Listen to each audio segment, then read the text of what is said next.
एक बूढ़ी औरत अपनी झोपड़ी के बरामदे में अपनी पोती के साथ बैठी हुई थी।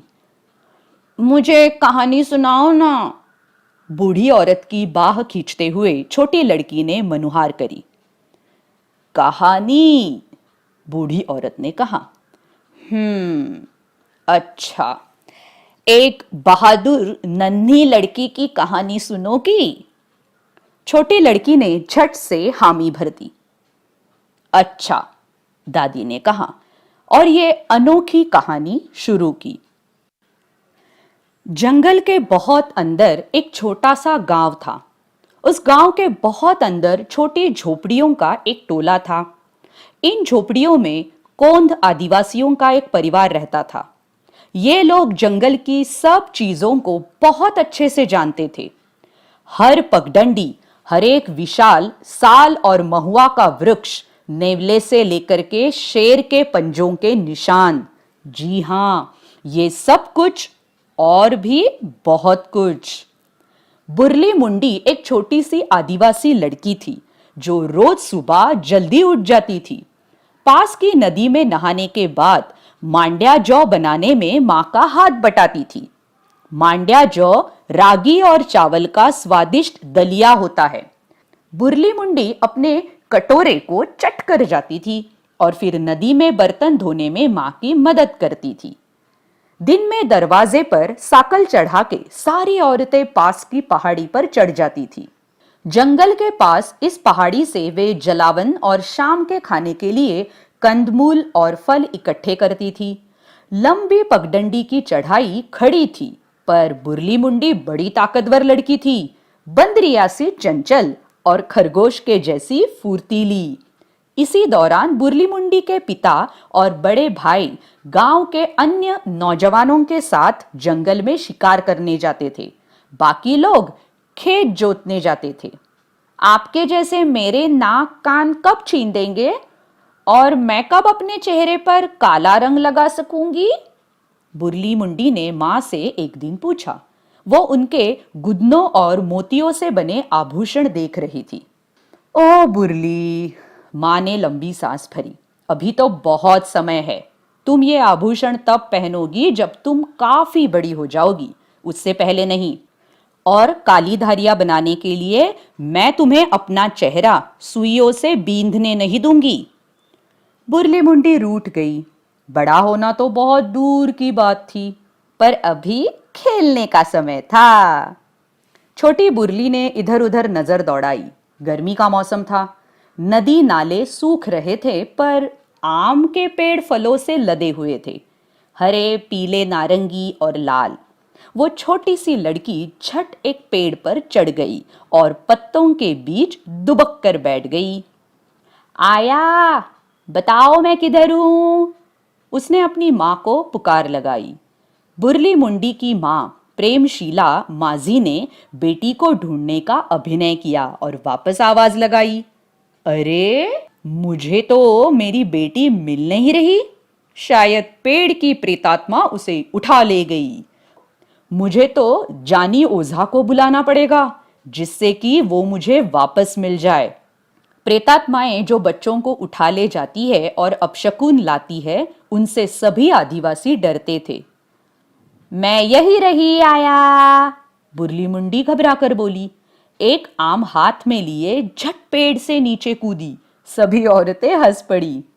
ओहो बुरली, जाओ थोड़े और आम तोड़ लाओ, हम तो तुम्हें यूं ही चिढ़ा रहे थे, प्रेमशीला बोली।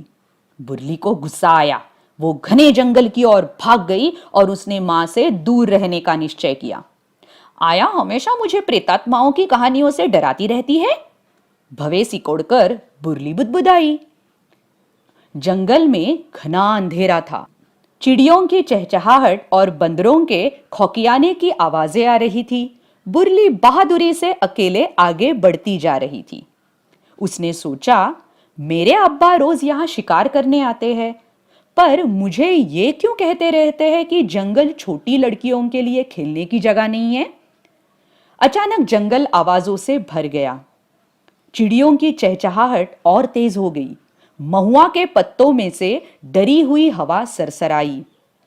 गिलहरियां डर के मारे किटकिट करने लगी और बंदरों ने पुकारते हुए खुद को पेड़ों की कोटरों में छुपा लिया। क्या हुआ? बुर्ली ने हैरत से इधर उधर देखा। अचानक से गड़गड़ाने की आवाज हुई तो छोटी बुर्ली ने ऊपर देखा कि कहीं बादल तो नहीं गरज रहे। ऐसा नहीं था। क्या हो सकता है? उसने सोचा और तभी उसे गुर्राने की आवाज आई। इस बार धोखा खाने की गुंजाइश नहीं थी।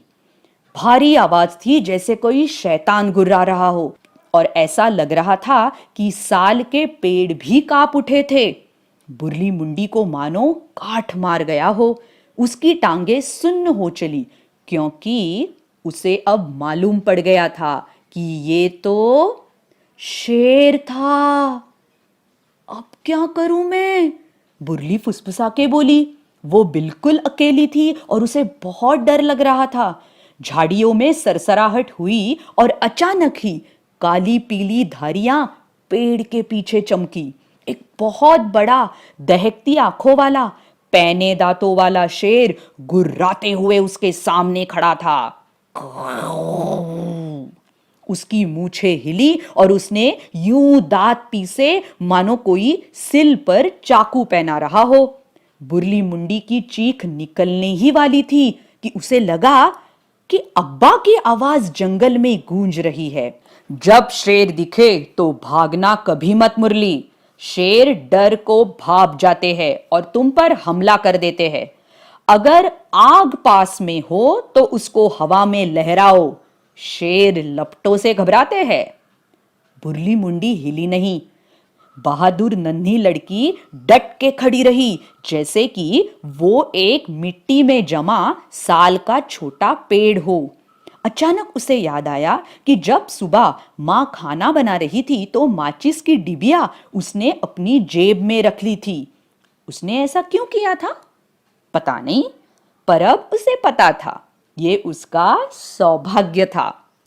माचिस की डिबिया उसकी जान बचाने वाली थी।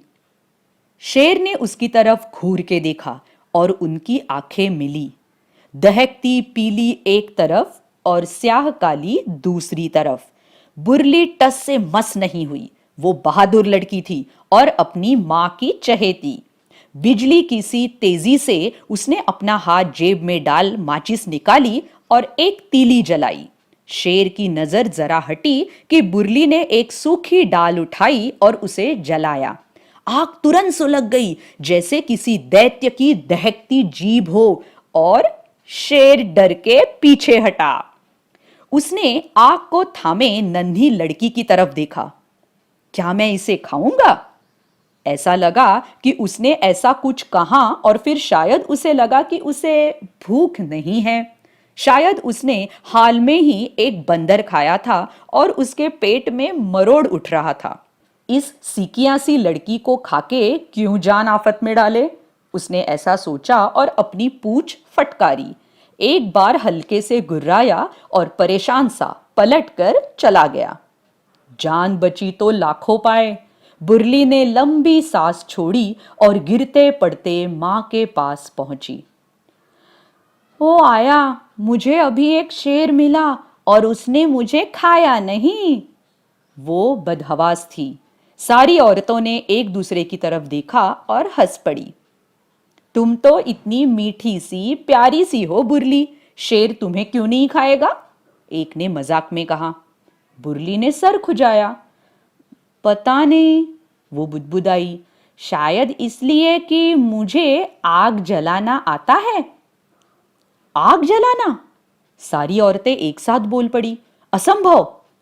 पर मैंने तो जलाई थी आग। बुर्ली की आंखों में आंसू छलक आए और तभी उसकी मां आगे आई। चुप, खबरदार जो मेरी बेटी का मजाक उड़ाया। वो बहुत बहादुर लड़की है और जरूर शेर को डरा के भगा सकती है। मुझे उस पर नाज है। प्रेमशीला बोली और उसने बुर्ली को गले लगाया। बुर्ली मुंडी ने मां का हाथ पकड़ा और मुस्कुराई। आहा, कितनी चमकीली सुंदर मुस्कान थी, जैसे गर्मी की गहरी काली रात में हजारों जुगनू जगमगा उठे हो। बुर्ली मुंडी अब कहाँ है? नन्ही लड़की ने दादी माँ की कहानी सुनने के बाद पूछा। बूढ़ी औरत मुस्कुराई, फिर खिलखिलाई, बुरली मुंडी और कोई नहीं, तुम्हारी दादी माँ ही तो है प्यारी बिटिया, और वो तुम्हारे सामने बैठी है। नन्ही लड़की की आंखें चमक उठी। हाँ, तुम तो दुनिया की सबसे बहादुर दादी हो और मैं तुम्हारी तरह ताकतवर बनना चाहती हूँ। उसे अपनी दादी पर कितना गर्व था। उसने उनकी गोद में सर रखा और नींद में समा गई।